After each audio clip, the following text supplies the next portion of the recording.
Are you a forward thinker? Then you need an HR and finance platform that thinks like you do. Workday is the AI platform that helps propel your organization, your workforce, and your industry into the future. Workday, moving business forever forward.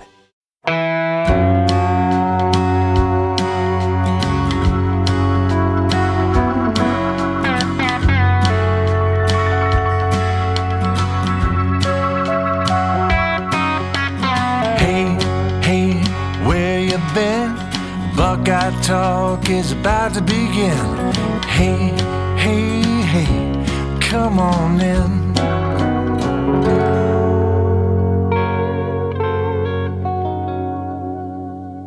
Welcome back to Buckeye Talk. I am Means and Stefan Krajisnik, and that is Andrew Gillis. It's that time of the year again where we start having all big picture conversations and hypothetical conversations because there's no football for 9 months. Well, there is if you like the NFL, but there's and listen, tour's up, man, right around the corner. But if you like college football, yeah, your time is kind of over with until August, and so we'll be having a lot of big picture conversations. We've been doing this for a couple of years now, where we have done Big Ten tiers, and we've put them into these categories: Natty or bust, which is essentially it's self-explanatory. Like your expectation on a given year is we should be winning a national title. College football playoff or bust. That just like if you don't make the playoff, we're looking at you and we're going, what the heck is wrong with you? What went wrong? We have New Indiana, which is like, hey man, team who kind of came out of the blue. And I guess we might have to change the name of that tier going forward if Indiana is just going to be around for the long haul, but we'll find a way for it. It's just like a team that isn't necessarily a part of the conversation. And because of whatever the reasons are, maybe we're looking at them differently from here going out. Now or never, and I think this is the most intriguing category because a lot of times that now or never can range in terms of what we're talking about, right? Now or never in terms of like, is this coach going to turn this program around? Now or never, is this program ever going to be a national contender? I think this is the one tier that has maybe the most wiggle room in terms of who you want to put it in, which is why it's kind of smack dab in the middle here. Rebuilding, which are teams typically, you just got a new head coach or for whatever the reasons are, it's too early to have any level of an opinion on you. And then they exist because it's true. There are 18 teams in the Big Ten. Are all 18 teams in the Big Ten relevant? No, but they do exist. They do have some fans. And we will acknowledge that this team does play football in the fall. Some of them have really loyal fans, really passionate fans. And listen, if you stick around long enough, as we just saw on Monday night, if you stick around long enough, you can leave the they existed category. Because I think if we'd have done this ahead of the 2024 season, Stefan, we'd have had Indiana here. Before the season where everyone had Indiana 17th or 18th in the preseason poll? No. I mean, like before 24. Before that's what I'm saying. Going into the 24 season, they were 17th, I think, in our poll, maybe 18th in our poll. Yeah, the Big Ten, yeah. Yeah. And the craziest part about that was everybody is like, oh, remember Signetti's Google Me, I win? At Big Ten, at Big Ten Media Day, he had another one of those that everybody forgets where he was like, we were at James Madison in his Pittsburgher accent and his Yinzer accent. And he was just like, we were at James Madison. Last time they picked us to finish second to last in the league, finished second in the league. So there's that. And it was just like, what are you talking about? You're insane. And then he did it. That man rocks. His personality is something. He has aura without trying to have aura. But it's not, though. It's just dry. And he's winning, so it doesn't, right? So, we'll make it aura and all that. It's just kind of, I don't even know if it's blunt. It's just like, he's the type of guy you just can't ask a yes or no question to because he'll just say yes or no. But he also has these moments where it's like, hey, coach, what happened in that first half? He did 7 interviews on Monday. And every single interview, he brought up the fact that he likes to let the kids play. But at some point, when you cross the line, you got to call it. You got to stop hitting my quarterback like this. And it's like, coach, the game's over. There's a trophy next to you. Why are you still complaining that Fernando Mendoza got hit in the first quarter? Are you correct in that complaint? Yes. Should you be complaining about it at this point in time? Probably not. There's nothing the refs can do about it at this point. He's a big, the thing about it is, guy. Yes. You say hey, do you want chicken or steak? Well, the thing about it, and he'll give you a detailed explanation about chicken or steak. That's 100% right. And you'll be like, I hadn't considered that. I like coaches like that because then when you ask them a legit ball question, they'll break it down for you in a way that you can really understand. And I like coaches like that. But we're going to start with the they exist category. Before we give away any of the people we have, Stefan, how many teams in this group for you? I have 4 teams in my they exist category. A big lower class there, huh? Gillis, how many teams? Okay, I have 3 as well.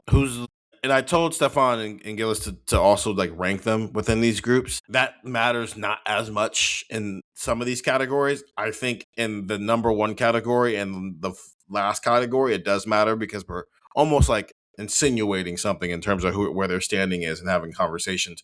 Stefan, who is the lowest team in your tier? I have Purdue as my lowest team in this tier. I'm looking at the offseason that they're having here, and I understand like that they could be in the rebuilding conversation for some just because of the fact that it's a coach going into his second season, and I don't like the whole like year 0 thing. I think Kurt Signetti probably just explained why the year 0 thing like doesn't exist. Like you can win in year 1. I feel like year 0 is oftentimes an excuse that coaches use, but he did walk into a really bad situation, which I do feel bad about. But there's not a lot there. There's not a lot of NIL. There's not a ton of support for the football program. In terms like financially, I'm talking about. They have the 22 ranked recruiting class in terms of the transfer portal recruiting class this offseason. But they added 28 guys and lost another 19. So like, a lot of these teams that are ranked ahead of them, it's hard to have like Notre Dame brought in 7 transfers and somehow has the number 10 transfer class. So like it's possible, but they have 28 new players coming in, which probably plays a big factor into having a class ranked that high. I don't know what the trajectory of that program is right now. And it's hard to even say rebuilding when you're in such a bad place. Like they have not been all that competitive. And I thought they took a step forward in 2025 from where they were in 2024. I will give them credit for that, but that was also the fact that like in 2024 they didn't beat an FBS team, and like on a lot of the occasions they didn't look like they deserved to be on the same field as them. And they're just in an interesting spot to me because along with struggles to, attract the best players, you're now in a situation that I don't want to compare it to like Auburn because Auburn's had success in the past, but it's like we're seeing Indiana now bringing in recruits this weekend that are, like number 1 receiver in the class, like stuff like that. And the guy's from Indianapolis. And it's a guy that Ohio State's going after. And it's like these high-level recruits now within your own state, recruiting battles that you often won, are going to be really hard to win because the team in your state that you're competing with, along with Notre Dame, is a team that just won a national championship. And that's a tough spot to be. So you're the 3rd best program in that state just in terms of being in a power conference. And like if Ball State gave Purdue a fight, I would not be all that surprised. But Purdue is in the Big Ten, so I'll give them credit for that. In terms of resources, at least you're 3rd in the state. That's a tough spot to be. And I think Barry Odom's a good coach, but that's a really difficult spot to be in. I don't want to go too long on this. Purdue is the last team for me. The last time they won 10 games was when the movie Kramer versus Kramer was the number 1 movie in the United States. That was in 1979. They stink, and they have stunk for a while. Okay. Retweet. Yeah. I don't know. I don't like. There's a difference. I don't want to rub salt in the wound. I do. I'm here to rub salt. I'm here to listen. I'm here to rub salt. I don't know what it looks like Purdue being good at football at this point. So, because this isn't about, where do I think they might be in 2026? This is, okay, where do I think they might be in 26? Where do I think they might be in 27? What do I think they might be in 28, 29, right? I just don't see it because they don't have what Indiana has in terms of they didn't make a hire who somehow, some way found a way to galvanize a fan base who Indiana is a basketball state. First and foremost, and that's not changing overnight simply because Indiana Hoosiers are good at football now. They're still a basketball state. They just the Indiana University found a coach who found a way to make people care about football and then gave them tangible evidence for 2 years why they should care about college football. Is Barry Odom going to do that? Probably not. Is a Mark Cuban going to fall out the sky who went to Purdue? Probably not. Okay, so that's that aspect. Their basketball team's very good, and it seems like they're going to continue to hang their hat on that. And so it's hard to envision them being good, even if, okay, let's take away all the new elements of college football. Let's take away NIL. Let's go back to the era where, we were all watching documentaries about student athletes eating ramen noodles for dinner, as if that's not what all students in college did for a long time. If I'm an Indiana player, if I'm from Indiana, what's my order if I'm staying home? Notre Dame, Indiana, huge gap, Purdue. So there's just no world where Indiana left Purdue behind in the dust, and I don't think that Purdue's catching up, and Purdue was never going to be Notre Dame. So it's hard for you to see past that. I'm here to rub salt in the wound. Gillis, you're up next. Who's essentially 17 in this for you? I have UCLA here. UCLA just has a lot of extracurricular activities in a bad way going on right now with that program. Like, I actually think the more you get removed from it, I think you're going to look at what Chip Kelly did as actually like pretty impressive. Chip Kelly just kind of admitted, like, I don't want to have to do the things that a head coach does in college football. He doesn't want to do anything that anybody does. Yeah, he didn't really want to recruit. He didn't want to deal with, like, there was like a whole thing where it was like the basketball team was like, we'll pay you, like, we love money. And Chip Kelly was like, I don't like dealing with NIL. And it was like a very, very, like, they like happened on the same day. So like, I'm going 8-4 and 8-5 or whatever it was. Like, I think we're going to look at that as pretty impressive. But like, I think in this new kind of world, look,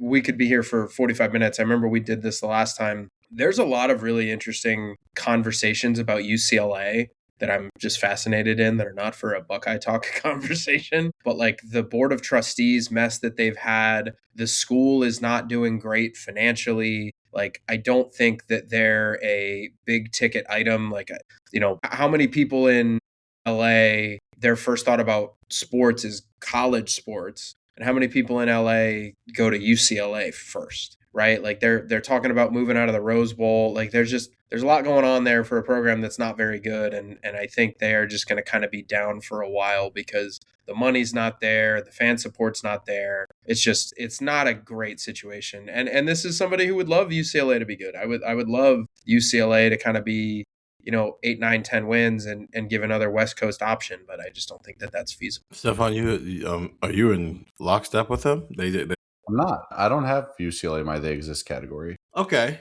that makes me feel better because I don't have them in my they exist category. I could see why you would make the case for them being there. Like nothing Gillis said was wrong. I'm just maybe a bit more optimistic about a program that needs regalvanizing, hiring a coach from James Madison. I was gonna say, like, it would rock if I was just like, you know what, guys, like UCLA, we're gonna bet them to make the playoff next year because hip hip hooray, they have Curt Cignetti 2.0. Here it goes. I mean, Curt Cignetti never made the playoff at James Madison. Let's do this now, so we don't have to come back to it later. I have UCLA as my fourth team. No, fourth. I have that right. Sorry. Fourth team.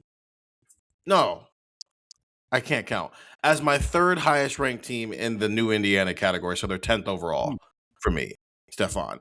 I am intrigued by the James Madison tree. And maybe this is me calling my shot a little bit. I have a couple of teams in my new Indiana tier where it's just like me calling my shot. And if I'm wrong, it's like I'm buying as low as humanly possible. And then I bought it at a penny. In best case scenario, I sell it at $1 million. Worst case scenario, I sell it at a penny. Or I don't sell it at all, and I lost a penny that I didn't even realize I had. Bob Chesney in 2 years at James Madison went 9-4 and 4-4. And this is the first year without Curt Cignetti. And then this year, they go 12-2, 8-0 in conference. And I understand they lost to Oregon in the college football playoff, but it's like, okay, I'm not like, when a G5 team beats a Power 4 team in the college football playoff, then I'll start shaming G5 teams who don't beat Power 4 teams in college football playoff. I just don't think that's ever going to happen there, unless I think the only way it would have happened is if Curt Cignetti would have stuck around at Indiana James Madison for one more year, because all those players he took to Indiana would have still been at James Madison with him. So maybe you could have concocted something where it's like, man, you got a bunch of 25-year-olds who have been around college football for a long time, and they're playing a team like what Oregon was last year that is clearly more talented, but a lot of that talent is young and inexperienced, and so that's how they get you. But that's a very unique, specific example that just isn't going to happen all that often there. At Holy Cross, he turned Holy Cross around. They were 5-6 his first year there, 7-6 his second year. COVID happened, so they went 3-1, 10-3 in 2021, 12-1 in 2022, and then he got up out of there before things kind of fell apart there. There is an element to Bob Chesney that is like, I go places and win. And if I'm looking for an environment that's like basketball school, nobody cares, and it's a dumpster fire, And all it takes is one man to come in there and start waving a flag around in a way that makes you go, you know what? I believe in this. That's how you turn. I mean, 24 months later, we just watched a man win a national championship doing that exact same thing. And I'm not saying that UCLA is going to win a national championship, but I think sometimes getting a guy in there who can breathe some life into a program is all you need to get people's minds to change in terms of what should be getting investment and what should be getting their attention. So this is me calling my shot with UCLA and my new Indiana group. Yeah, so I have UCLA in my rebuilding group, so that would put them at 17, 16, number 14 on my list overall of teams. I agree with all of what you said there. I just wonder if, I think with Signetti's case, Indiana had a lot of rich people who just needed a reason to give the football. I wonder if Chesney's walking more into a situation where, like, along with like rebuilding the program, he's kind of rebuilding a relationship between fans and that athletic department just because of how ugly it's been, right? Like, the Indiana support was kind of always there. They just never had a reason to give money to football. Whereas with UCLA, it's like, where are the passionate fans, right? Like, where is, right? Because of what Gillis was saying earlier, just like, you're in a city where you're the number show in town, like outside the top 10, maybe. Like, if you want to start like putting like entertainment industry into this, like, I don't know, there's a lot of concerts I would rather go see and support in LA than or movies or whatever than they go to a UCLA football game. So there is an element of that where you're trying to rebuild a relationship with fans along with rebuilding the program. So I'm very intrigued to see what happens, right? Because I think there's a lot of workload that goes into, you know, fixing a place like UCLA. And a part of this too is like, we're recording maybe like 12 hours after UCLA basketball had a big win against Purdue, like right off of a loss against Ohio State. And like, Mick Cronin continues to tell us how UCLA coaches are not happy about the hand that they're being dealt with being a West Coast team. And doing this in basketball is a lot tougher than doing it in football. Like, I get that. Like, again, Mick Cronin, like 3 or 4 days ago, was losing a game in Columbus. Like, Chesney is going to have a week between losing in Columbus and playing, you know, back home in LA. So like, it's a little tougher in basketball, but it's clear that like, this is the tough spot to be in. And if you're not having a ton of fan support and you're not getting crowds at games, and on top of this, like, your players are being asked to travel around the country, it's going to be tough to recruit and develop and do all that. But that said, they're 11th in the transfer portal rankings because they have 40 new transfers coming in, and that's not nothing. So I'm leaving the door open in the rebuilding category for like, maybe something can happen here. I have some doubts. They got an experienced 5-star quarterback for whatever that's worth, and Nico Iamaleava. And listen, I'm not saying that Nico's going to win the Heisman, but Stefan, you're going to be doing some quarterback rankings. He's not going to be in the bottom half, I would suspect. If he had a season like Curtis Rourke had in 2024, I don't think that's like out of the realm of possibility. Right. And then I'm looking at their opponents. I mean, Oregon will be a tough one. Yeah. I think every other game on their schedule, every other Big Ten game on their schedule, granted, they got to play California, and that's another Power 4 team that Indiana didn't have to worry about in 2024 is playing another Power 4 team. Though I do have a thought about that I'll say for whenever we get to Indiana about, I think Kirk Cignetti's actively breaking college football. Maryland's winnable. I think at Michigan is winnable until we see what Michigan is. I think at Minnesota is winnable. I think Illinois is winnable. Michigan State's winnable. Purdue's winnable. USC's winnable because it's a rivalry game and it's Lincoln Riley. And Wisconsin's. I don't think I don't know if I'm going into UCLA's season based on who is on their schedule and just writing in pen losses outside of Oregon. And that's not saying that they're going to go 11-1. It's saying that if that Oregon game is their 6th Big Ten game of the season and they are 5-0, I'm not going to be like, what? No, I'm going to look at the opponents they play and be like, okay, I can wrap my head around that. Okay, so since we've already revealed who are higher on our list than Gillis, who is number 16 on your list, which would close out your They Exist list? Yes. I have Rutgers here. Okay. Rutgers is just perpetually bad. I think the heights of pandemonium in Piscataway are gone. You're not getting those days back. Yeah, look, Rutgers is fine. Good for a pinstripe bowl every once in a while. but you kind of like there's an interesting conversation I think with tiers 3 and 4 that I am curious about us having, because like there's one team in particular that I looked at and I was like, I don't think they fit the name of tier 3, but they're in tier 3 because they're not tier 4. So it's like there's an interesting thing here, but this Rutgers is not rebuilding. I mean, like unless you want to say they're just perpetually rebuilding and they're always rebuilding and they'll always be rebuilding. They're not at a point where it's like, if this doesn't work for Greg Schiano, it's over. What's over? Like, I don't know.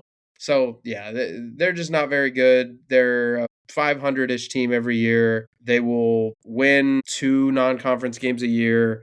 They will struggle. Like they played Ohio in week 1 this year. Ohio kind of had them on the ropes for a little bit. Like they're just that level of team. I'm assuming Rutgers is in this tier for you, Stefan. Yeah, Rutgers is number 17 for me. I think what's interesting with Rutgers, and again, we specifically, when we started this podcast, told ourselves, hey, we're not going to spend too much time talking about a team like Rutgers. So I'm trying not to spend too much time talking about Rutgers. Do I think Rutgers year after year will finish 17th in the conference? Probably not. If we did our preseason poll right now, I'd maybe pick them, I don't know, 12th, 11th, right?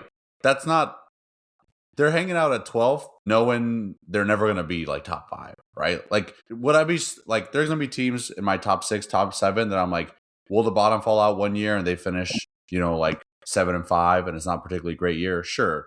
But I trust that staff to like get it back around. And then for every 7 and 5 year, maybe there's a 9 and 3, 10 and 2 waiting.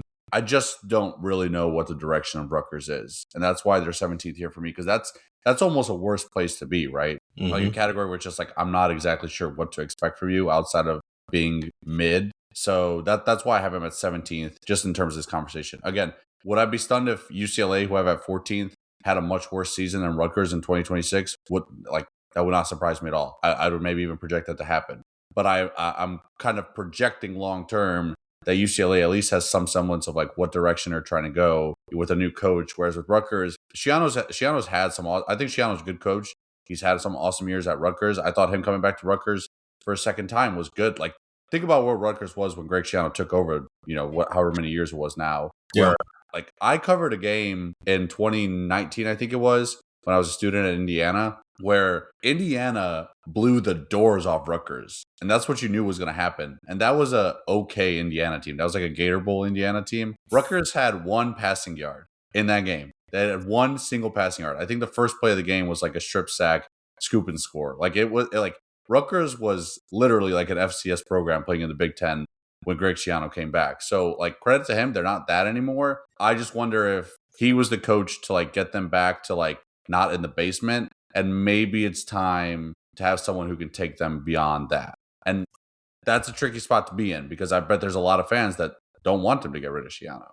And there's probably some fans that do. And it's a tricky spot to be in. And I can't really project what's going to happen in the next 5 years for Rutgers. I think Rutgers is the epitome of a relevant football team in the Big Ten. And that's why they're in the exist category. Are they okay? Sure. But to your point, Stefan, of what direction they're going in, I just think they're standing still. Like, at least there's nothing to talk about. They're not good. They're not bad. They're there. So, Gillis, you're done in the they exist category. Stefan, you have 1 more or 2 more? I have 2 more because I didn't have Rutgers, or I didn't have UCLA in this category. Okay. Who's 6? Okay. Who's 16?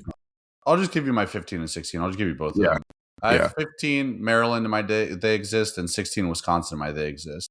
Okay. I wish Maryland had a new coach, because I think Maryland is a little bit like, I think going into 2025, I had Maryland in my like new Indiana or like sleeper Indiana, because I thought they had a pretty easy schedule. And it was like, one of their tougher games was Indiana at home. And we didn't know exactly what Indiana going into the 2025 season was. So I was kind of looking at that being like, wow, they even have Indiana on their schedule. And they started off like pretty hot. And you're like, they were the team that when they were 3-0, 4-0, we were kind of sitting there being like, okay, is this happening? I just don't think their coaching staff can do it. And I think they're going to be wasting, in the same way they did with Tua's brother, Talia. I think they might be wasting another good quarterback here with a coaching staff that's not quite built for this. So, and Wisconsin, I'm just like, I think I'm out on the Fickle experience. I get it. Like, I think Fickle's a good coach, and they voiced their support for Fickle, and they're bringing him back and all that. I just don't know if that's going to rally any fans and any fan support. And I wonder if Fickle is going to get fired in like October. Like it felt like they're delaying the inevitable. Yeah, I did not have Steven, do you want me to give where I had them or not yet? No, go ahead. I had them both actually in my now or never tier. I did too. Because of that. So with Maryland, here's the thing. You know who is like one of the most, if not the most famous Maryland alum? Kevin Plank, who's the CEO of Under Armour. And like, if you remember those like click clack commercials in like the early to mid 2000s, like is he the most successful, man? Okay. Sure. But like, there's a reason why those like click clack commercials, they were all in red, white, and black because it was Maryland. And that was the whole thing with Under Armour. And it's like, I don't know, you can get it. If you get a guy like that, that'd be fun. If we were to just tier it, if there were no names on these tiers, sure, Maryland is probably tier 5 or maybe even tier 6. But this is year 8 of Loxley. And like, come on. Like, I understand he can recruit. I understand you are recruiting above your weight. Maryland just landed a 5-star from St. Francis Academy in Zion Ely. Like, despite other programs trying to land that kid, like, despite like Alabama and Auburn and Oregon, like trying to get in the mix, Maryland hung on to him. So you pair him with like Zahir Mathis and you have Washington at quarterback. They've always had better players, but I think that's kind of the sign of Maryland, where it's like, you've always had talent. So what the hell's the problem? Like, you've always been 3-0 and then you always finish 4-8. So what's going on? So to me, this is like, at some point you can't keep doing this. Like, I understand Loxley can recruit. I understand that area is maybe a little bit richer for talent, but come on, it's got to happen. Wisconsin's like the exact same argument. Just to further Stefan's point, Wisconsin opens next season on a Sunday night against Notre Dame at Lambeau Field. And like, you're talking about like Wisconsin turning over a new leaf and they just invested all of this stuff in Fickle. Like, that might get off the rails quick if you get torched by Notre Dame. Yeah, but he's not going to get fired because they lost to Notre Dame. Like, they're not. No, but I'm saying, like, you're talking about fan support and the vibes in the building and like people supporting the program.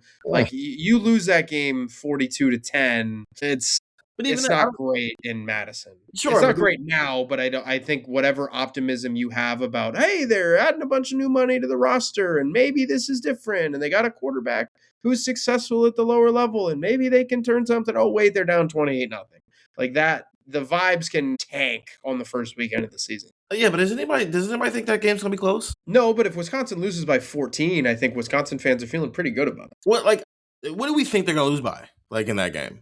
Like, realistically, 21 plus, right? So I don't know if like he's not gonna get fired because of Notre Dame. He's gonna get fired because he's gonna lose to Iowa, Maryland, and Purdue and back. I'm just trying to say that like I think that's gonna set the stage. I get what you're saying, and I'm more like setting an expectation of like if you're a fan of Wisconsin and you think that you're gonna beat Notre Dame, like this is not 2024 Notre Dame who's losing to Northern Illinois anymore. That they're not losing those type of games anymore. Like Marcus Freeman has killed that. They lost to 2 playoff teams this year by a combined score of like 6 points. So this is a new lead for Marcus Freeman. I have them there because their athletic directors told us they were there. They're literally in the Billy Napier situation where they do we joke about it. Oh, the AD has come out in public support of the head coach. And 8 months after that press release comes out, a pink slip follows. So that's where I'm at with it. They're now or never because the ADs told us they're now or never. Either do it this year because we're putting a lot of attention. We are now watching you.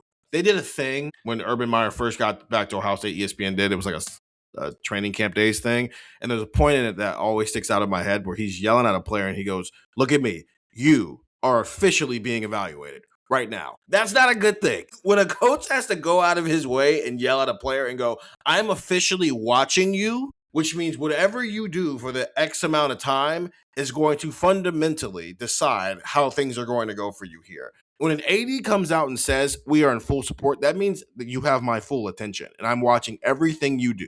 And every move you make for the next 12 months is either going to end with this relationship taking an enormous next step that it needs to take, or you're not going to have a job here by next Christmas. And that's the most now or never you could possibly be for me. So they were 13-14.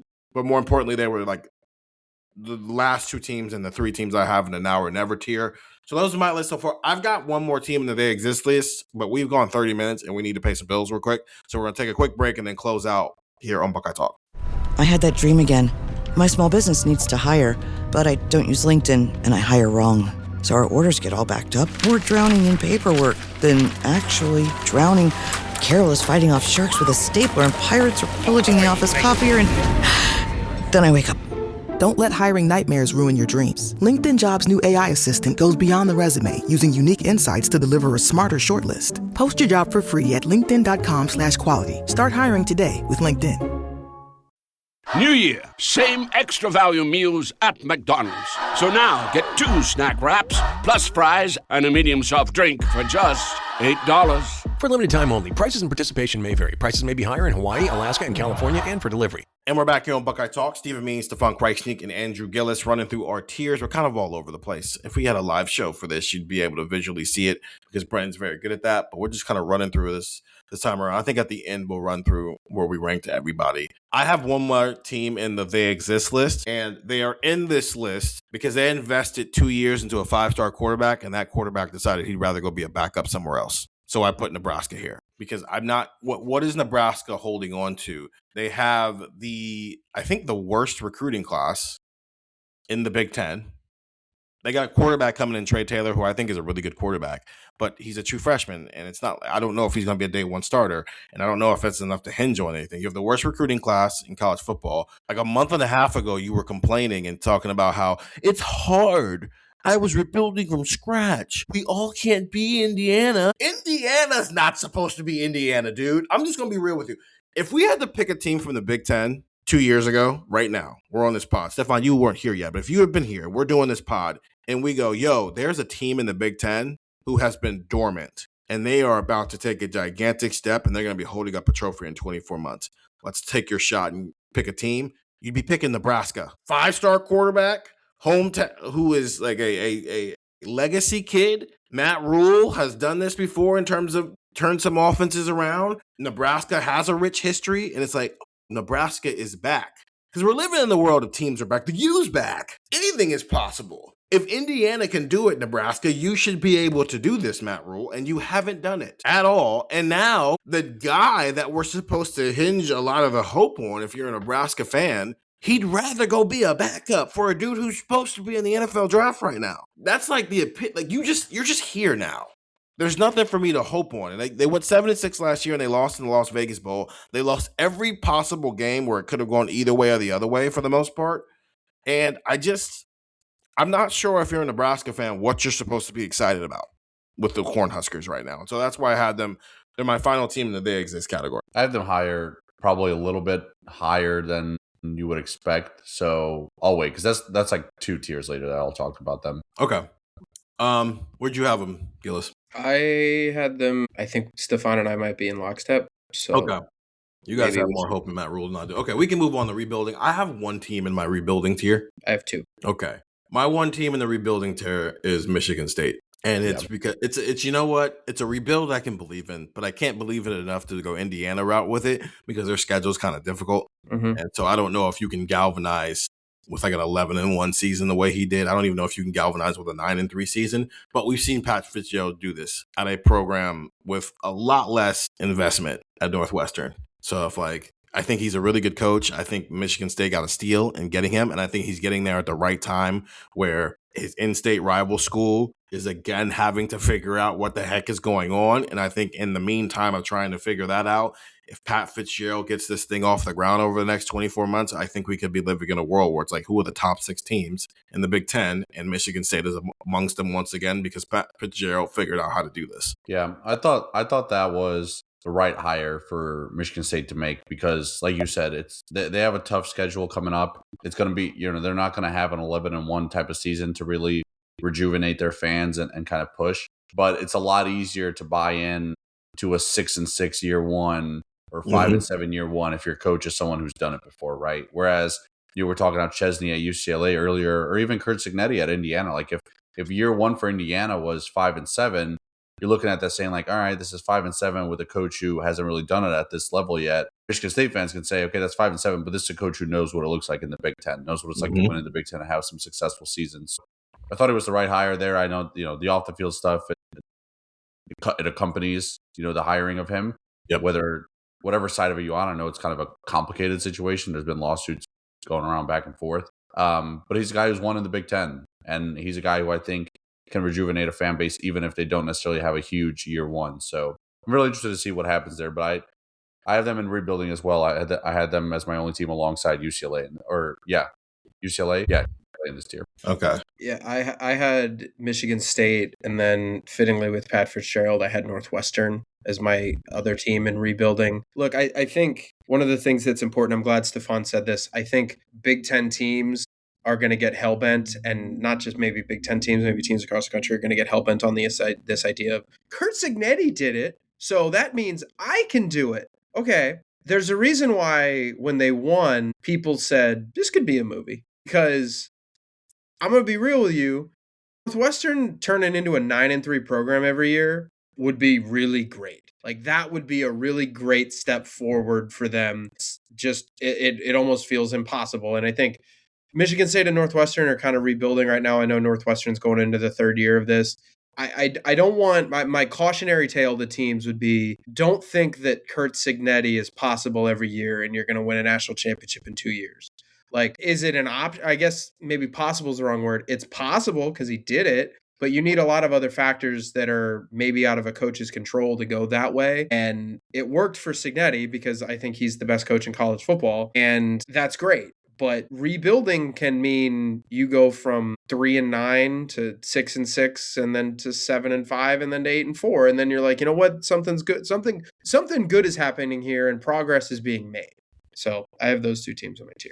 Rebuilding tier. Northwestern went 7-6 last year and won a bowl game. Okay, now or never. I think we talked about a few of these teams, so I'll just go here. I have one more team in my now or never tier, and I think this is the one that is the most, maybe. Sometimes I say that and you guys are like, no, I agree with you. And then there's times where I don't think something's going to be a big deal and you guys go, what? I think that Matt Campbell and Penn State need to bring it in 2026 or risk falling into obscurity. And I think I might be on a hill by myself with that. But things are changing in college football right now. And you cannot afford to fall behind in a world where 3 different Big Ten teams have won a national championship over the last 3 years. And there are already jokes about like, oh, Oregon's on deck. Who's the most likely next Big Ten team to do it? If it's not a repeat of one of these former teams, it's going to be Oregon. Like, I have Penn State in my now or never tier. And I understand that's a lot to put on a first-year head coach, but this is Penn State we're talking about, and this is how it starts. I don't think just because you've always been a certain level of good doesn't mean you're guaranteed to always be that when the sport is fundamentally changing. And what it takes to be good is fundamentally changing. And James Franklin I joked about it, like who makes the playoff first, Penn State or James Franklin at Virginia Tech? And I guess it'll be fun to see what happens there. And maybe Matt Campbell turns things around and they get right back on the horse this year. But I think they need to get right back on the horse this year. I think Penn State needs to be in the playoff conversation, or the reason they're not in the playoff or bust situations, because it's not playoff or bust where it's like it's an unsuccessful year. It's you better like turn this thing right back around right now, or I mean, I don't know what Lincoln Riley's doing, but that looks like it's heading in the right direction. Brett Bielema, I don't think it's a bad program. He just needs to start winning football games. Iowa is going to Iowa everybody to death. Iowa would scare me on a playoff stage simply because they're going to make you play like them. And what if they just 17-14 teams to death one year? And there's like, we're all like, how does this keep happening? And it's just, you don't understand. They're good at being themselves and making you have to do it too. There are too many teams who are possibilities for me right now to just assume that just because you've always been good, you're always going to be good. Because we assumed Indiana was always going to be bad, and now they're the reigning national champions and they're 16-0. So I have Penn State here because this is a very pivotal season for the Nittany Lions, who looked at what James Franklin was doing and decided that was no longer good enough. And the one thing you are worried about is you look back and you go, that was probably not the right decision. The grass is not always greener on the other side. I want to save my Penn State point for later, but I hear what you're saying. I just disagree. So I want to lump them together with some other teams. Yeah, I'm with Gillis on this one. I can introduce a new now or never team. Mm-hmm. Let's hear it. Nebraska. This is where I have Nebraska. Yeah. I get you had them in the they exist category, right, Steven? Yeah.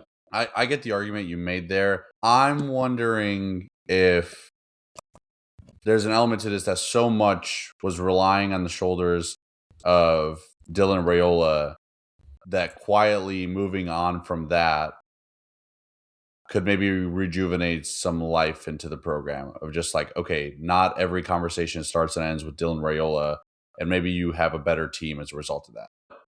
If this doesn't work out, I think Matt Rule might get fired, and Nebraska's going to be looking for a new coach again. It's just going to be over and over. The guy that was supposed to actually fix it with the quarterback who was actually supposed to fix it doesn't fix it. So it feels like now or never for Nebraska for me. I have Nebraska in this tier as well because I think, I'm not just saying this because I am a proud OU alum. It feels like ever since the Frank Solich eras, they've been kind of fighting their history and like fighting the program expectations that maybe are not accurate. They go from Solich to Bill Callahan, who isn't great. You go to Pelini, who wins 9 or 10 games a year, but he wins 9 or 10 games a year so consistently that it becomes a joke. That everybody says, Happy Bo Pelini Day, it's August 4th. And then you've gone down to Mike Riley, to Scott Frost, and now to Matt Rule. And like eventually, I don't think it's now or never, like necessarily for Rule. Like you kind of start reaching now or never for the program. Like the last time they finished ranked in an AP poll or in a poll was in, if I'm looking at this correctly, 2013. Like they have not been good. And I'm going to be honest. Nebraska finished 20. Oh, no, never mind.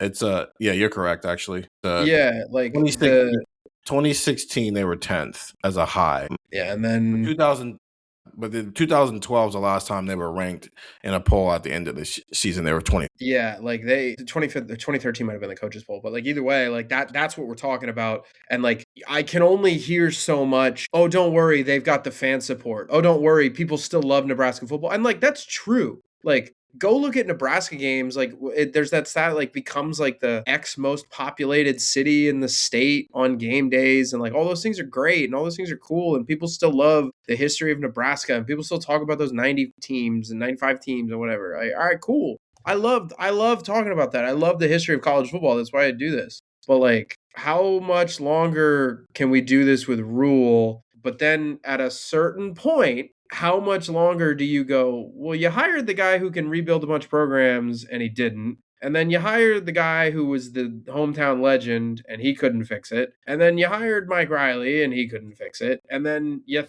had a decent guy with Bo Pelini and that didn't fix it. Like he came back from Nebraska. So it's like, I'm kind of at the point with Nebraska where it's like, if you can't get me to a level where you're like 8 or 9 wins, and then maybe you look at taking that next step, you just kind of have to accept that Nebraska is no longer what they were, and it's not going to come back. Okay, so this is our first, like, actual talking point. Where do you guys have Penn State? Because I don't, Washington, we can talk about Washington and Minnesota in a little bit. Where do you guys have Penn State? I just have Penn State and CFP or bust. Okay. I do too. Why? And let me expound on the reason I'm saying why. And some of this is based off the way that Andrew just talked about Nebraska. Why have we just decided that Penn State has to be good at football? Because is there some element to this that's just like because it's Penn State, they've been good at football, and so like we just expect that to be the case? Yeah, kind of. Nebraska's had like a 20-30 year gap between being good at football. Penn State was good at football as early as as recently as 2024. Oh, yeah, you're right. You're right. But at some point, I guess my question is, don't you think somebody probably wish they could have seen Nebraska coming and what was happening there? Like, that's what I'm saying. Like, there was a point in that run where the way you guys are like, oh, it's Penn State. That was Nebraska. It's like, oh, it's Nebraska. It's never going to fail. And you just broke down, Gillis, so eloquently how that happened. You let go of a guy you probably shouldn't have let go of, and then you just went on a run of bad hires that didn't work out. Bo Pelini, you talking about how they joked about, oh, he was a guy who was going 9-4 and 10-4. Didn't we get there with James Franklin where we were telling jokes? Oh, he's going to win games unless the games that matter. He's not going to win those. Isn't that where? Yeah, but I think it's a little different. What's different? They had both gotten to a point where it was, James Franklin's going to go 11-1. And sure, Bo Pelini's going to go 8-4. I think that's a pretty big deal. Yeah, the semantics of the numbers are fine, but the point of the matter is those semantics matter significantly. I don't think they do. When you get to a point where you know what a coach is going to do every single year, you know what his ceiling is. I think that's the point that's being made. Sure, okay, one more. Okay, fine. Ceiling was was a higher ceiling though. The ceiling was Same making the college football playoff semifinals. Bo Pelini didn't have a 12-team college football playoff to deal with. I mean, true, but you were talking about him going 8-4. He's not making the college football playoff at 8-4. With Franklin, you knew you were going to make the playoff. He made one playoff. Oh, okay. And that's the thing. If there was a 12-team playoff, he would have made much more than one playoff if it was a 12. If Bo Pelini gets that, well, what if there was a 12 team? Okay, so let's here's James Franklin's records at Penn State: 7-6 and 7-6 his first 2 years. He doesn't make the playoff. 11-3 and 11-2, so he makes the playoff. That's 2. 9-4 in 2018. They don't make the playoff. 11-2, they make the playoff. 11-2, 4-5. So if you project that out full, they just wouldn't have made a 12-team playoff. 7-6 in 2021, they would not have made the playoff, and then the last 3 years they would have made the playoff. So it took some time it took some time. But the point of the matter is getting to a point with a coach where you know what they're going to do every year, and so you stop taking them seriously, is where we got with James Franklin. And now, because of that, sure, it bottomed out, but it's bottomed out under James Franklin before. This is not his first bet. They went 7-6 this year. This is not the first time in the last 10 years they've gone 7-6.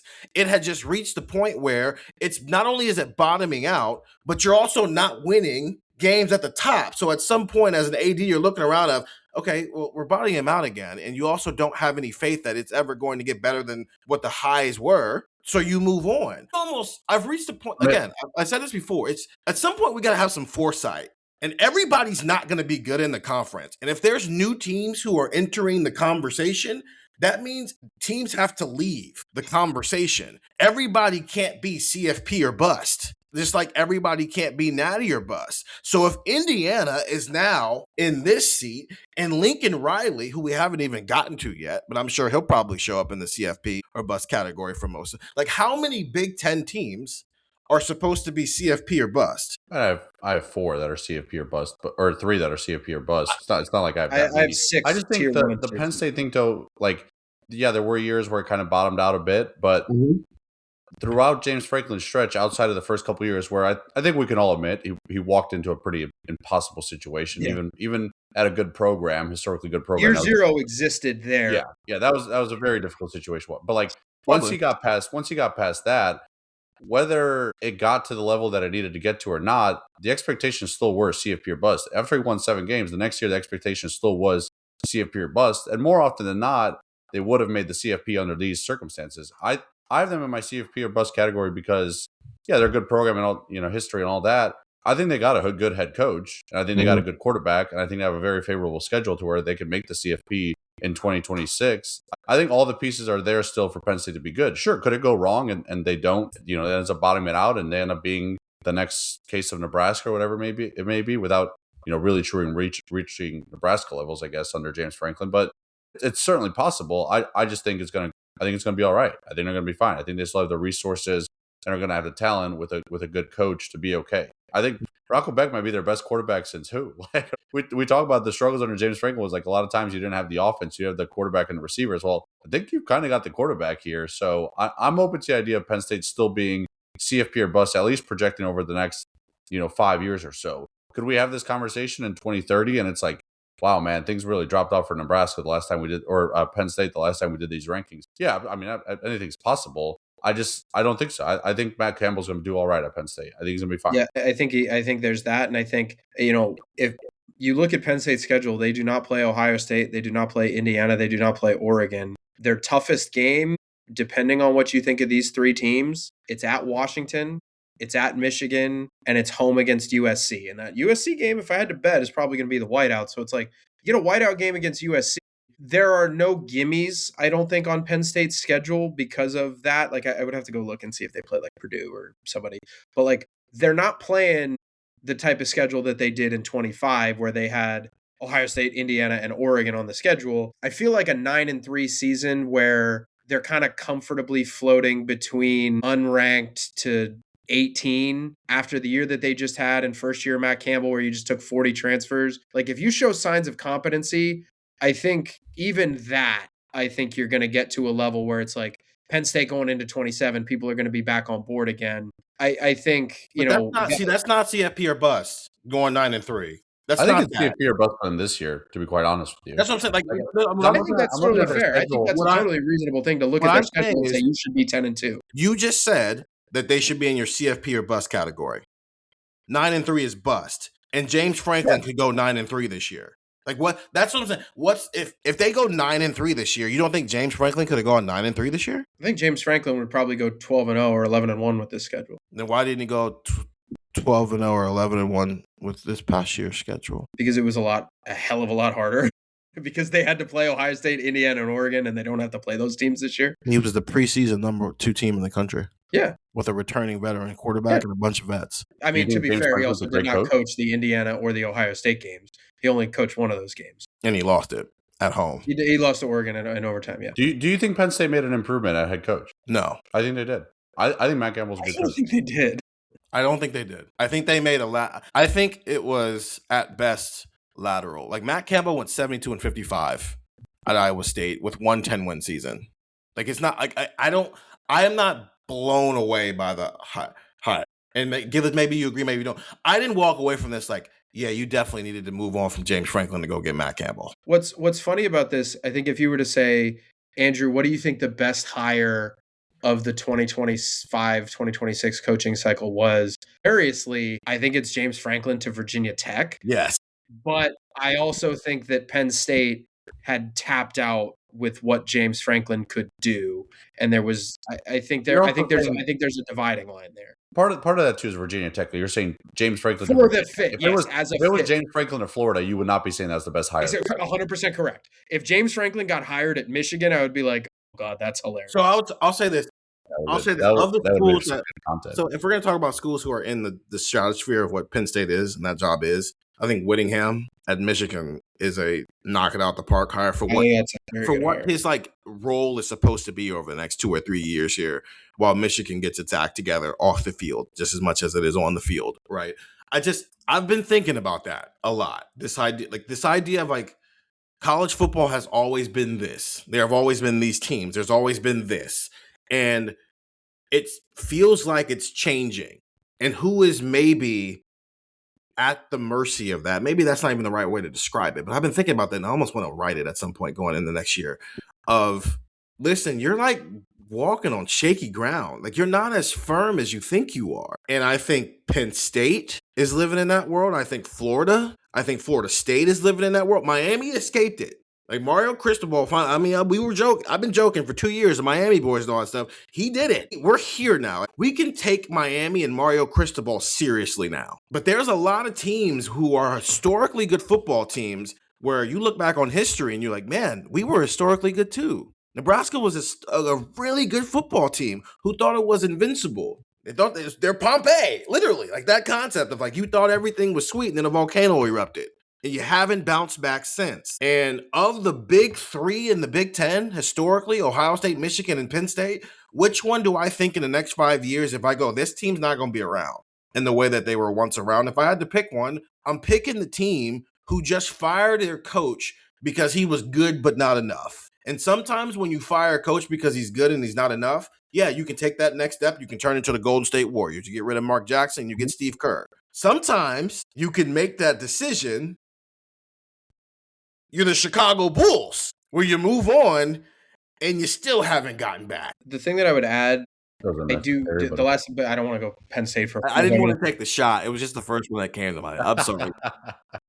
That was funny, first of all. I didn't even catch that. The thing that I would say, I think with Penn State, like if we're going to talk about all these teams being like, hey, it's possible to take a step forward. It's more possible than ever. Maybe not to be Indiana, but like, I would feel more confident about a team maybe not yo-yoing, but a team dropping bout. Like if Penn State were to go 8-4 this year, we'd be like, wow, look at the schedule. Look at the coach. That's probably not a great year. I would feel better about a team in 2026 and 2027 moving back up because of the portal, because of NIL, because of all the things that can change. Than a team in 2004, like with Nebraska, where there was no NIL, there was no portal. Like it feels like now it is much more open, whereas maybe 20 years ago you were a little bit more stuck, and it took a longer time. It was like a cruise ship turning. So I think Penn State, even if they do kind of fall, which is why I think I have them in tier 2, because they obviously took a step back. They lost to UCLA, Northwestern, and then they fired Franklin. They portaled harder than basically everybody in college football. Them yo-yoing back to 10-2 is not crazy. No, I'm just not going to, I'm not assuming anything. And I think sometimes we've just decided that teams who have always been good are going to be good. And it's like, I don't know, man. Somebody who has been good for a long time is not going to be good anymore. And you're looking for instability. And right now, Penn State is unstable until Matt Campbell. The idea of Matt Campbell has been out there for so long. Matt Campbell used to get connected to the Michigan job. So he has done a great job of allowing himself to be an idea. And now, okay, it's like a 5-star recruit or a top 100 recruit. You get to be an idea until you have to get on the field and prove it. And now he's got to get on the field and prove it. And like you were saying, it's a tough schedule. You're Penn State. It shouldn't be viewed as a tough schedule. You're Penn State. But what if they're not anymore? If we're already talking I don't know, man, their schedule is difficult. What? Ohio State's schedule is difficult. They're the odds-on favorite to win the national championship in 2026. Indiana's schedule was difficult this year. They just went 16-0. So difficult schedule. Yeah, you play good football teams. All right. If you're good, it doesn't matter. We only talk about your schedule being hard when you're not that good. Maybe I'm just anti-Penn State at this point. Maybe this is a me problem. There's two directions that this program could go. If you pick one direction, it's not wrong. It's just you went that route. I think that would be all right. You think they could bottom out? That's okay. I know. And this was more of a conversation of why are we thinking the way we're thinking? I think what is interesting though is, and maybe Indiana has, like you said, they've just I don't want to say they've ruined the sport. They've not ruined the sport. I would never say they've broken people's brains. Yeah, they've broken people's brains because I agree with Indiana has shown that the door is open, or has Indiana showed us that they've had the resources of Michigan, of Penn State for a while, and they just need a coach to win, right? Because it's the teams that are breaking through. It's Oklahoma broke through and made the playoff this year. Yeah, Oklahoma's always been good. Miami broke through and made the championship game this year. Okay, Miami's a historically good football program. Indiana is still kind of this rare exception of we were projecting okay, maybe UCLA makes a breakthrough, maybe Northwestern makes a breakthrough, maybe Maryland makes a breakthrough. History suggests, even recent history suggests, that's not necessarily going to happen, right? Vandy and the SEC's done it. Okay, who else did it? Ole Miss, who couldn't keep their coach from leaving for another team in the conference. I'd say Texas Tech is probably the other one that's Texas Tech, okay, in the Big 12. Yeah. No, it's a good point. And which is that's kind of because New Indiana to me wasn't who's going to show up and be one of the best teams in college football in 24 months. Right. New Indiana for me is who has an opportunity to take advantage of a moment. Yeah. I looked at New Indiana as what's a team that's trending that we're maybe not talking enough about? Yes, because that's the thing. Kirk Cignetti is the ultimate version of what the concept of what we're talking about here is in 24 months you win a national title. That's not realistic for most programs in the country. But I don't know, in 24 months, can this team make a playoff? Can they be in the hunt for a playoff? Can we start looking? Can they change our view of the perception of them? For me, is what New Indiana was. So I just want to run through these quickly. We can all run through who we had in these categories.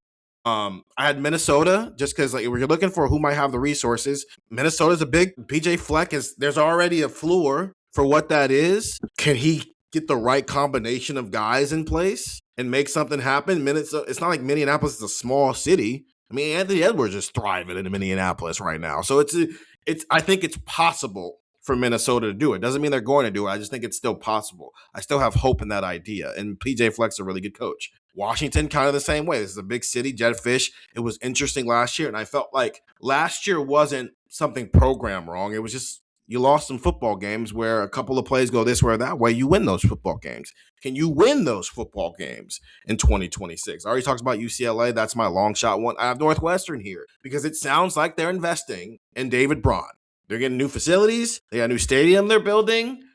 There's an opportunity there. And I'm not saying all these teams are going to take advantage of it, but for me, those 4 teams, as you can see, I just picked a bunch of teams who are in big cities because I like big city life. But also, is there an opportunity where you can see it? It doesn't mean it's going to happen, but I can at least wrap my head around the idea that when Ohio State plays, I'm trying to see which one of these games are on the schedule. Can the Big Ten, why are we waiting until next week to do this, Big Ten? We need the schedule out already. If Ohio State plays Northwestern and Northwestern is 5-0, I'm not going to be like, oh, plucky upstart David Braun's got Northwestern at 5-0. I'm like, yeah, okay. Northwestern's ready to take a step, and this is a good measuring stick game for them. I don't think they're going to win the game, but if they lose it by 14 versus losing it by 35, we're going to be like, yeah, okay, we like what's happening here. This is a team who looks ready to compete. So those are my 4 in the new Indiana category. 1, take my shot, and 3 others where I can at least wrap my head around. Yeah, I have. So to close out the now or never, I had Iowa and Minnesota in my now or never section along with Nebraska. In my new Indiana, I have Northwestern as well. I mean, like you said, facilities, resources. Again, Northwestern is not like, every time it feels like Northwestern is about to be terrible, it's like this team's going 3-9. It's like, oh, they just went 8-4. They had a pretty good year last year. I mean, what was it, 12 months ago? Chip Kelly was still the OC at Ohio State, just led him to a national title, was getting the biggest contract to be an NFL coordinator, and now he's coming back to Northwestern. It's like, I don't know. I think Chip Kelly's a pretty damn good OC and a pretty damn good hire for Northwestern. I think they've got some pieces in place that shows me that they care about football. For a program like, I don't know, they're not a historically bad program. Like, if we're talking recent history, if we're talking Pat Fitzgerald era, like, they were pretty decent. And I think they've gotten over that hump now of, like, it felt at first when they promoted Braun that it was like, okay, is this guy just going to be, helping them tread water for 2 years and then they're going to fire him and make an actual hire? It's like, I don't know. He's a pretty good football coach. Like, they've won some games during his time as the head coach. Like, I think they're an okay program. Like, I think that they have a chance to maybe be a breakthrough. And it's like, if some things fall their way and they pull off an upset or two, or maybe the schedule falls their way and it's like Northwestern is 10-2 and they're in the college football playoff in 2026, I wouldn't be stunned. And not even just 2026. Like, we can project 3 to 4 years. If in the next 3 to 5 years, Northwestern made a college football playoff, and I offered you, like, if I offered you a bet, like, okay, within 5 years, Northwestern's going to make the playoff, I'll put odds at like plus 1,000 because I don't think many people would expect them to. You'd probably put $5 on that. Yeah, I could see it happening. Why not? Like, good odds. So I can see that. That's why I have Northwestern here. And then I only have one other team in the new Indiana category. And I wonder if it's going to surprise you because they were in the CFP or bust last year. So I don't, like, how do you go from CFP or bust to like plucky upstart? I think it's Illinois. I think we had such high expectations for Illinois in 2025 that they actually had an okay year. Like, they didn't pull off like the big win that you expected them to. And I think we literally said at Big Ten Media Days in Vegas last year, we were like, whoever wins the Illinois-Indiana game is going to have a pretty good season. Whoever loses that game is maybe going to bottom out a bit. And it was like, Illinois lost that game. They didn't bottom out, but they didn't make the playoff. Indiana won that game. And then, Indiana turned out to be literally the best team in the country that won the national championship, went undefeated. First team to go 16-0 since Yale was beating like the College of Commerce or something like that in like 1894. So I think Illinois is in this perfect spot that Ole Miss was last year, where you had Jackson Dart, you had like the best roster in Ole Miss history. They had dudes going in the first round. They had a defensive lineman, Walter Nolan, go in the first round. Jackson Dart goes in the first round. It's like, damn, Ole Miss really missed their opportunity to make the playoff. And then it was the team after the team, the year after the year, where it's like, whoa, Ole Miss got right back on the wagon, and now you're playing. You're one possession away from playing in a national championship game. Like, where'd that come from? Like, no one really saw that coming. Then they lost their coach, but neither here nor there. I don't know. I'm just wondering if Illinois didn't have the year we thought they were going to have in 2025. People are ready to write them off, and it's like, Brett Bielema's still a good coach, and sure, they lose a lot of veteran talent, and you lose Luke Altmaier. I don't know. What if he just gets them right back on the horse and Illinois is in the playoff next year? And it's like, whoa, where'd they come from? So that's why I have them in a new Indiana, because I think they have a good coach. I think they have a good foundation. They're about to have the biggest video board in like all of North American stadiums. Whatever. Yeah. Like, okay. When I left Champaign this year, was my immediate thought they need a bigger video board? Probably not. But sure, like you're investing. The teams invest in different ways. Indiana decided, hey, let's invest in Fernando Mendoza. They're investing in a big video board. Whatever. Ohio State's investing in new video boards too. So whatever works, man. Like, everyone's got their thing. So I'm keeping an eye on Illinois this year, being like, maybe we're writing them off, and they're a program that just needed a little bit of a gut punch to get to where we thought they could get to in 2025. So two things. The difference is Ohio State could also invest in Julian Sand and not just a video board. Illinois can only do one or the other, apparently. The other thing is, I just think it's funny that you're putting Illinois in this category, given the fact that everybody called the new Indiana last year going into the season. It's perfect. I'll give Doug Lesmerises and Bill Landis credit for this, because they kind of talked about it last offseason of like, new Indiana this whole time was just Indiana again going into 2025. Yeah. So maybe we should just put Indiana again here this year when everybody puts them like 6 and then they go 16-0 again. Yeah, I had Minnesota now or never, just because I'm not saying now or never you got to be a playoff team, but like now or never you got to get out of this 7-5, 8-4 rut. Like, win 9 games one year, and I think that would be good. I think PJ Fleck's a really solid coach. I don't think he's God's gift, but I think he's pretty solid, good enough. I had Illinois in the new Indiana category, a lot of the same reasons. I had Washington in the new Indiana category. I kind of invented a new tier because I don't think they fit either 3 or 4, and it's Iowa. So I have Iowa in tier 3.5 because they don't fit now or never. Because Kirk Ferentz has been there for 45 years. Well, yeah. So it's like, okay, so they don't fit now or never. Okay, so if they go 8-4 next year. What then? Like, oh no, like what's never? What is never for Iowa? What is now for Iowa? Like that to me, so that doesn't make sense. I don't think I don't think any of us are sitting here going like, hey guys, you know what? Iowa, if they take the step forward, which I think they're going to take, nobody's sitting there saying Iowa is going to be the next, just insanely good playoff team in the Big Ten. Iowa is like, you ever like shaken an old person's hand? They're like, like a retiree. And then you're like, oh, this guy, he's just kind of he's, nice guy, retiree, just kind of living a calm, casual life. And then you shake his hand and you're like, this guy's hand is strong as hell. And it's like, you like look at his arm and he's got tattoos up and down his arm. And he's like, yeah, I was in a biker gang back in the day. You're like, oh, this dude he doesn't look menacing, but he will whip your ass in a bar if you're a little mouthy to him or something like that. So yeah, Iowa to me is just that like kind of like shook the man's hand. Wolf in sheep's clothing type of thing, where it's like, they are just 8-4, but if you are not careful when you play Iowa, like they will drag you into something that you do not want to be a part of, and they will be better at dragging you into that than you are trying to get out of it. So it's like they're like quicksand. They are the guy that doesn't look assuming but is genuinely like ripped dude underneath the Harley Davidson jacket. Like that is Iowa. They are what they are. They're not going to be Oregon or Ohio State or Indiana or Michigan or Penn State. But I also don't think they're like Michigan State. They're going to go 8-4, 9-3 until the sun burns out. And they're going to try to kick your butt as they do it. So Iowa to me was like Iowa was maybe the toughest one to rank because I don't think they necessarily fit the descriptions. I think if we were to do like a just tier 1, no, just who's the best and there was no name to it, they're tier 3. But like they don't really fit now or never, and they don't really fit the idea of like an up and coming, if this hits, they can really go 11-1. They can win a national championship. Like I don't think that. But like you said, Steven, you might not want to play Iowa. Like if Iowa makes a 16-team playoff whenever we get there, you're not going to want to play Iowa. Whoever gets Iowa in like that 3-14 matchup or 2-5, whatever it is, they're going to be like, why do we have to play Iowa? But none of us are going to sit here and say Iowa's going to win the national championship, but you don't want to play Iowa. So that Iowa was the weird one for me. Indiana won the national championship. I'm not going to say anybody's not going to win the national championship. Okay, so that's our new Indiana, now or never categories. That was kind of all over the place. So let's take our final break, and then we'll hit our final 2 categories here on Buckeye Talk. This episode is brought to you by Stouffer's. Here comes 3-time juggling champion Natalia Rogers. She's juggling law school, her TA job. Oh, narrowly catches the laundry. What's that 4th ball? Parents unexpectedly showed up at dinner time? Is that too much for Natalia? Not with Stouffer's Chicken Alfredo and its mouth-watering mix of Asiago, Romano, and Parmesan. When you're juggling 4 things at once and the clock strikes dinner, think Stouffer's.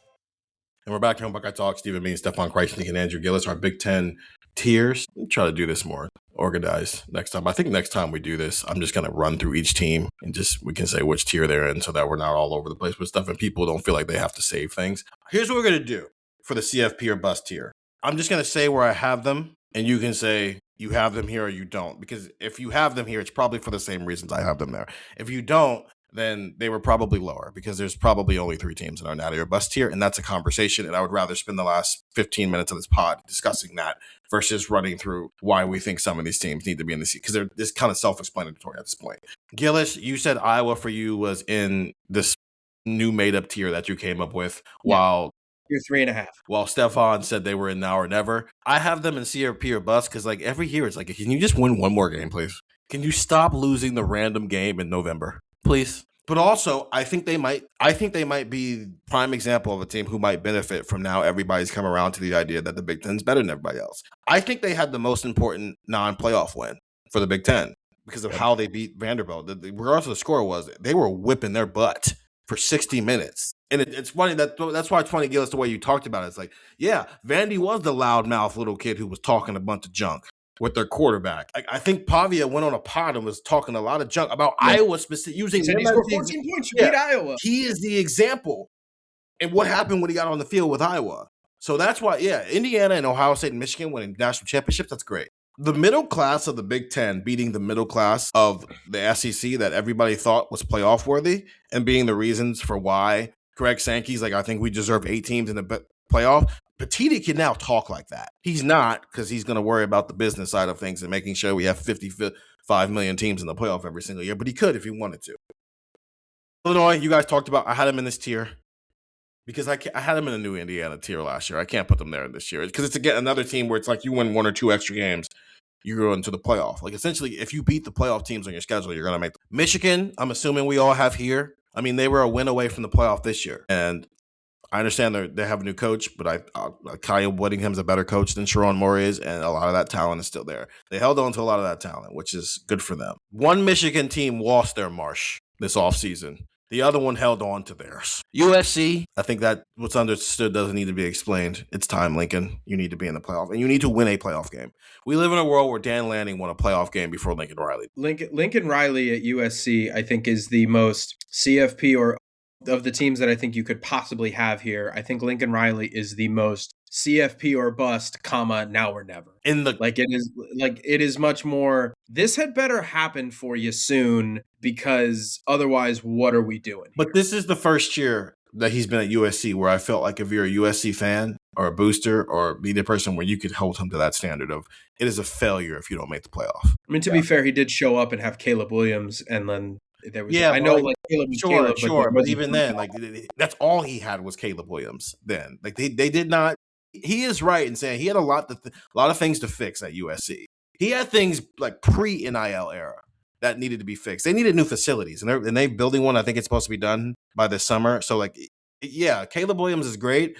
Caleb Williams had to be Superman for 14 straight games, and he eventually broke down in 2022 and couldn't do it anymore, and so Utah beat him. This is the first year where it feels like top to bottom, everything is in place where if you do not make the playoff, we have to look at Lincoln Riley and not just choke and genuinely go, okay, so what's the next step here? And I think he might be the most playoff or bust team in the country going into 2026.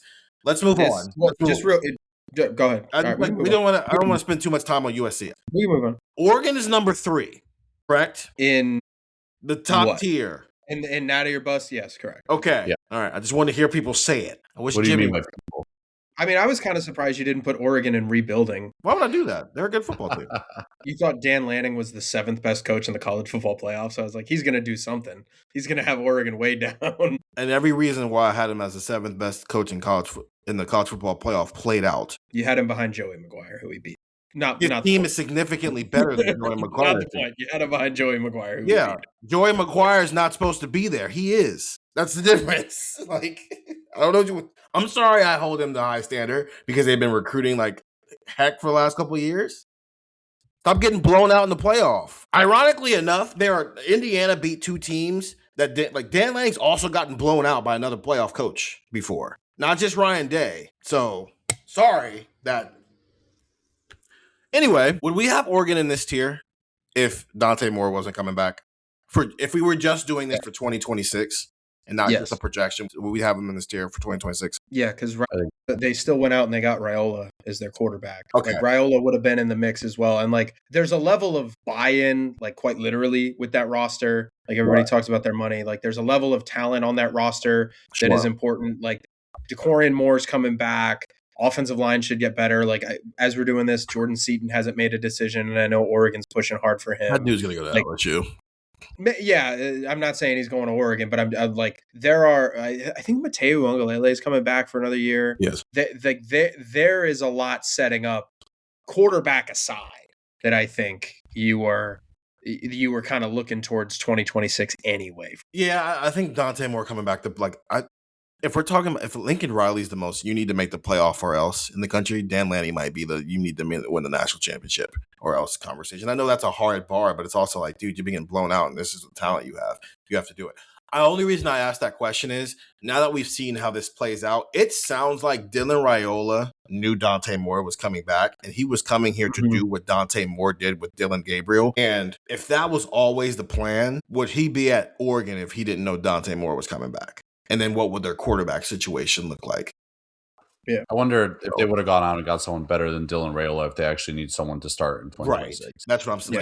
There's also an injury element to this too. He's got to rehab a broken leg. So it's like, I don't know, would Rocco Becht be a Oregon Duck right now? Or like, I don't know, would like whoever this portal class is like Will Howard is, would he be at Oregon right now? But like, that's what I'm saying. So I think Dante Moore, I would have thought about putting them in CFP or bust just for the sake of, listen, their quarterback play is a big question mark, and I don't want to just like throw that simply because, everybody else is talented. Because this is not Ohio State 24 where they brought in an old quarterback who was good but not great, but everybody else was also old. And it's still a fundamentally young football team in 2026. They're talented, but they are young at a lot of different spots. So if they didn't have Dante Moore coming back, I would have been open to the idea of like, hey, maybe we put them CFP or bust with an idea of like, okay, if we were just doing this for 2026, but yes, overall big picture, they are in the Natty or bust conversation. Okay, let's talk about Ohio State and Indiana for 10, 15 minutes here, and then we can get out of here.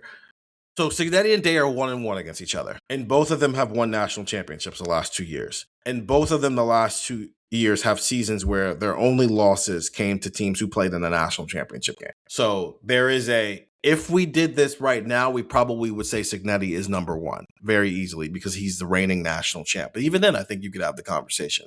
But this is not about right now. This is big picture, 5 year, whatever, 5, 10, whatever it is. This is a bigger conversation. I have both of them as one, but I put Ohio State as 1A because I think it is fair to say, great job, Cignetti. What you have done over the last 2 years, we have never seen anything like that. That is special. We might never see anything like that again. But because of that, maybe it's lightning in a bottle. Versus consistently every single year, Ryan Day has been in the national championship conversation every single year. And whether that's fair or not, I think we have to honor that when we're having a conversation where we're not just talking about what could happen right now in the moment, but what's going to happen over the next 5 years. Cignetti has to show us again that he can keep doing this now that he is having his first full reset at Indiana, while Ryan Day is in the midst of like his fourth reset at Ohio State. And he's still doing this. So, yeah, I'm in agreement. I put Ohio State just ahead of Indiana. Like, you don't even have to talk about Ryan Day. Like, if we're talking about sustainability, Ohio State, regardless of who has been head coach, has been the face of sustainability for half a century in college football, right? So, like, everything Ohio State has done suggests that Ohio State will continue to be Natty or bust until the day we die, and then maybe when our grandkids die, and on and on. Like what Ohio State's track record suggests. The reason I did give serious thought to putting Indiana number one, though, is because is Cignetti not the model of new era of college football? Yep. And sustainability in the new era of college football. So to say like, okay, this was 2 good years. You got a lot of these JMU guys. They were the core of what Indiana did. That's fair. Cignetti has the number 2 transfer portal class, and he hasn't lost a ton of transfers. It's true. Right? Like, think about returning pieces. We're talking about Charlie Becker, Carter Smith, their left tackle, who like I thought was going to be a first rounder, said on the field after the game that he's coming back. So like, listen, I was there. A lot of people who were in Indiana gear were very happy post game, and maybe said some things they don't mean. So I will give Carter Smith the benefit of the doubt of like maybe he changes his mind and just was very happy and said that in the heat of the moment. But like they're getting a lot of really good pieces back, paired with bringing in a lot of good pieces. So it's like, we're going to do this thing again next year where it's like Indiana has no 5 stars on its roster. It's like, okay, I'll take Nick Marsh over X amount of 5 stars. I'll take Nick Marsh over, I don't know, would Nick Marsh be the second best receiver on Ohio State next year? Nick Marsh, yeah. Would you, it's a, at least like projecting coming into the season. Would you rather have Nick Marsh or Chris Henry Jr. for 2026? It's an interesting conversation. It's a conversation, right? It's a conversation because you're looking at I don't want to answer that question. But that's the model though. It's like, would you rather have 30-year guy who's really good and been all Big Ten, or 5-star receiver who looks like he's going to be the next dude and could do it as soon as 2026, right? It's like it's almost like we're looking at 2 contrasting models, but Ohio State has leaned in and got some veteran guys out of the portal, and like they've changed their approach just enough to where I'm like, okay, I can still keep them ahead because they're using their foundation while now adapting to the new world. Whereas like Indiana has leaned into the new world, like that is their foundation, both can be good. They're the last two national champs, right? Like that is the goal here. So it's a very interesting conversation, right? Because one has built its reputation and sustainability one way and is now leading into a new way, or one is completely leaning into the new way, and almost kind of doing the inverse, where like now they're starting to recruit those 5 stars and seriously be in the mix for those 5 stars and starting to put together like some decent recruiting classes. It's almost like these two teams are getting to the same place while one like is going through the front door, one coming in through the back door, and we're gonna meet in the living room, and it's like, oh wow, we're both really good at this. The goal is to get old in this sport now. Signetti showed us a different way to get old. Because that Michigan roster was old in 23. That Ohio State roster was old, but it was old with people who'd been around that program. That was about retention. And retaining your roster, it still matters, right? But you're not retaining 85 guys anymore. You're retaining the best of that 85 and then supplementing with it in the portal. That's what Kirk Signetti introduced, right? Because Charlie Becker was there before Kirk Signetti showed up there. Carter Smith was there before Kirk Signetti showed up. But what he did was, I'm going to retain the best of the guys who are here and supplement in the portal. And he's still doing that to this day. The reason I can't put him above yet is because I think it is very easy. It's not the word. He was the only guy doing it like this and having success. Because you can make a case that Lane Kiffin was doing this at Ole Miss, but he was more of a portal merchant in general, so it wasn't working. But now that it works and other people see it's going to work, sports are copycat by nature, other people are now going to do it. So can you do it when you're not the only person who can do it? Which is where they're like, okay, Ohio State's adapting to this. Oregon, not so much. They do it at quarterback, but they don't necessarily do it across the board here. Everybody else is going to apply in some way, shape, or form what Kirk Signetti is doing. And it's not just resetting your roster. It's you retain the guys who matter. With all due respect to the 33 people Ohio State lost to the portal, you retained every single person that you thought was important to your season going forward. And you let everybody else walk. And you replace the people you let walk with guys who are proven and who have done it before. Indiana's good, but okay, Ohio State's foundation is still a lot higher than where Indiana's is right now. And so now that Kirk Signetti's living in the world that everybody else is doing, where he's having to reset it from scratch and do this all over again, can you keep up that energy? Because I think for me, to not ask that question would be me getting caught up in the moment. Of when this could very easily have just been a special 24 months, but also it could very easily be the start of something special. That's going to be a long run here. And I think right now it could go either or for Indiana in a way that when you're the most recession-proof program of the past 30 years, we're not really questioning where Ohio State's place is in the sport anymore. Yeah, I had Ohio State 1 and then Indiana 2, but I think it was, it's close. And I think you mentioned to Steven, it's recession-proof. It's there is an element of who says Ohio State's going to be good in this new era of college football? It's a new thing and blah, blah, blah. If just because they've been good doesn't mean they're going to be good. I get that. I disagree with that line of thinking just in general, but Ohio State is probably a little bit even if you do agree with that, Ohio State is probably one of maybe one. They're the exception to that rule. Yeah, they're kind of outside of that. They've always been very good. They've always there's just a lot of built-in factors with Ohio State that's going to make them good. The thing though the reason why I think it's close is Kurt Signetti, because as long as he's at Indiana, I believe Indiana's got the best coach in college football. I saw an Indiana football team specifically this year, but even into 2024, that wins with details and wins on the margins maybe that other teams don't. I'm not trying to poo-poo Indiana's win over Miami, but Indiana, I thought, got dominated at the line of scrimmage on both sides of the ball, on offense and defense. Yeah. And Mendoza, for that touchdown run is going to be remembered forever, and it's going to be on every national championship highlight reel for forever. Fernando Mendoza wasn't torching him like that. There was a point in the third quarter or the fourth quarter where he was 0 for 4, and his last it's bad when people start saying your last this was at this time, and they're not talking about the time in the game. They're saying at X Eastern time. It was when you completed a pass, and it's Miami played very, very well, but the reason why Indiana won that game was because Indiana did things that Miami didn't, and they were winning on the margins. They blocked a punt. And yeah, I know that dude for Miami, the personal protector, gave the Olay to Mikael Kamara, shout out Loudoun County, Virginia. But Mikael Kamara blocked a punt, and that was their 8th blocked punt in 2 years. 24 and 25, they've blocked 8 punts.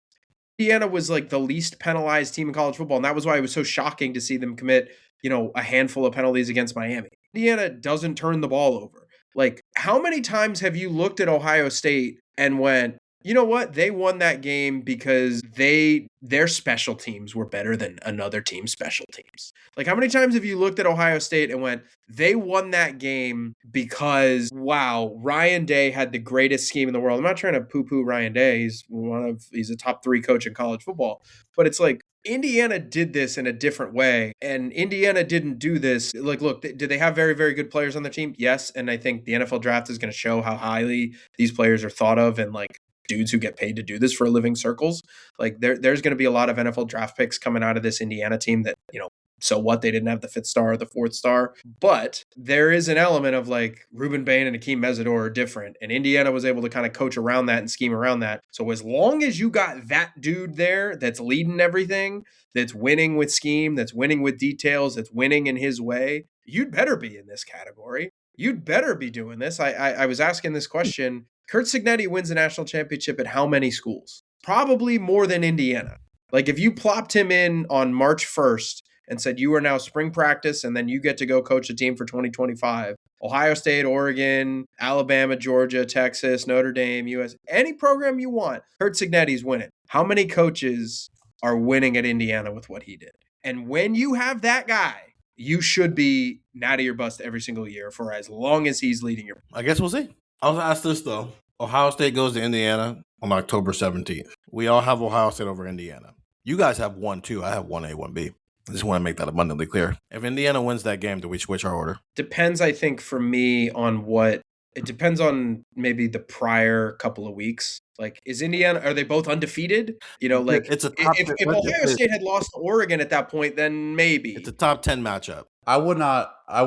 My order in this would only change when the college football playoff ends. Okay, so there's nothing. There's nothing. We just live it like. Were you ready to put Oregon ahead of Ohio State when they won an October game against Ohio State? No, Exactly. because literally 2 months later they got their doors pulled off at the road. Sure, but I think the difference is like Dan Lanning was not a proven concept at that point. Dan Lanning hadn't won a title. Yeah, at all. Dan Lanning hadn't even won a conference championship at that point, let alone a national title. Like, it was their first year in the Big Ten. Yeah, it was a brand new thing for everybody. I know I use the word consequential. What's the most meaningful game Dan Lanning had won before that Ohio State? Oh, before that? Yeah, and that's not even to be disrespectful. It's just because he had only been a coach at Oregon for 2 years. Yeah, but he's young. Yeah, he's young. Yeah, so it's more than. So like this is if you wanted to put Indiana 1 after Indiana beats Ohio State in Oregon or in October, yeah, I mean it would be very hard to argue against it. And maybe I would. Maybe I would change the order. I'd have the conversation. I don't think I would do it, but I would have the conversation simply because they would have now played 3 years in a row in every environment that you would need to have a conversation about. They would play a game in Columbus. They would have played a game in Indiana, and they would have played a game on a neutral site in Indiana. Would have 2 of those 3. Yeah. So like that would. I don't think I would do it, but that would be my case for it. But you guys are probably right. You can't really change these in the middle of the season. This is something that, like, okay, if they get on the stage in a playoff game and I don't know, Ohio State got to the semifinals and Indiana's playing in backto-back national championship games, then okay, yeah, let's have this conversation. Or if if they're playing in Indianapolis because the winner, the loser of this game, that's their only loss for the rest of the year, then we can start having these conversations. But I'm with you. I think that's our list. It would have to be extreme to where it's not even worth talking about. So let's run through our lists and where we had teams. In my natty or bust category, I had Ohio State, Indiana, Oregon in that order. My CFP or bust category, I had USC, Michigan, Illinois, and Iowa in that order. My new Indiana category, I had Minnesota, Washington, UCLA, Northwestern in that order. And my now or never category, I had Penn State, Wisconsin, Maryland in that order. And my rebuilding category, Michigan State. And then my they exist category, I had Nebraska, Rutgers, Purdue in that order. Stefan, the floor is yours. Yeah, my natty or bust, Ohio State, Indiana, Oregon, CFP or bust, Michigan, USC, Penn State, Washington. Washington we didn't spend a lot of time talking about. They were competing for a natty a couple years ago. Like, it's time to get it going, fish. Yeah. New Indiana, Illinois, Northwestern, now or never, Iowa, Minnesota, Nebraska. I had Iowa in there because what does it look like when Kirk Ferentz leaves? And maybe he's not far from leaving, just in terms of age and stuff like that. So maybe it is now or never. Rebuilding, Michigan State, UCLA, and they exist. Maryland, Wisconsin, Rutgers, and Purdue. Tier 1 for me, Natty or bust. Ohio State, Indiana, Oregon, CFP or bust. Michigan, Penn State, USC, New Indiana, Washington, Illinois. Tier 3.5, Iowa. Tier 4, and now or never, Nebraska, Minnesota, Wisconsin, Maryland. Tier 5, rebuilding, Michigan State, Northwestern. And Tier 6, they exist, Rutgers, UCLA. So those are tiers. We try to do this twice a year. We'll do the one we do typically at this time of year is more of a big picture one. I think we'll do one that's more about 2026 and what we think of teams in that season, maybe closer to when football season starts. The off season is fully under swing. College football, the portal is closed. Ohio State's roster is official. Coaches actually this week are out on the road recruiting, so you'll probably see a lot of stuff like that popping up. Get the text 614-350-3315, 2-week free trial, $3.99. We'll be bringing you all types of fun stuff. We still do fun stuff at this time. It's maybe a little bit more interactive with the texters too. We probably do for a rapid fire pod. We haven't done those. We've been doing a lot of rants pods. I'm kind of ranted out right now. I've done a lot of yelling, and I would like to not yell for a couple of weeks. So we'll probably do a rapid fire or something like that in the near future. But that'll wrap up this week's pod. We're taking Fridays off for the next couple of weeks, just trying to reset and also give ourselves more time to maybe work on some other things that we're working on. That listen, 614-350-3315. That's where you'll find out. 2-week free trial, $3.99. After that, in the meantime, for Stefan Krajisnik and Andrew Gillis, I'm Stephen Means. Talk to you guys later.